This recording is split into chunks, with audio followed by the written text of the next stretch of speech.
প্রিয় দর্শক, আসসালামু আলাইকুম ওয়া রাহমাতুল্লাহি ওয়া বারাকাতুহু।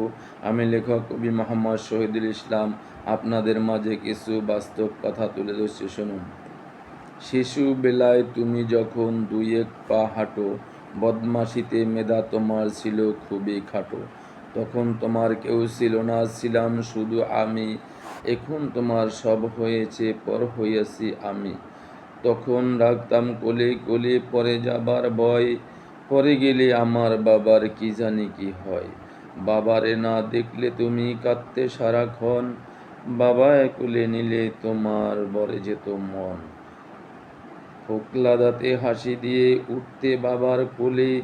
যত কষ্ট থাক না বাবার, বাবায় যেত ভুলে। এখন তোমার বন্ধু ভালো, বাবার কথায় মনটা কালো। কিছুদিন পর বুঝতে পারবে, বাবাই যেদিন থাকবে না, যেদিন নিজের গাড়ি পড়বে জোয়াল, বন্ধু কাজে আসবে না, বন্ধু কাজে লাগবে না। আল্লাহ হাফেজ। এটাই বাস্তব। আল্লাহ হাফেজ। আসসালামু আলাইকুম ওয়া রাহমাতুল্লাহি ওয়া বারাকাতুহু। যদি আপনাদের ভালো লেগে থাকে, লাইক, কমেন্ট, শেয়ার এবং সাবস্ক্রাইব করে আমার পাশে থাকুন এবং লেখার সুযোগ করে দিন।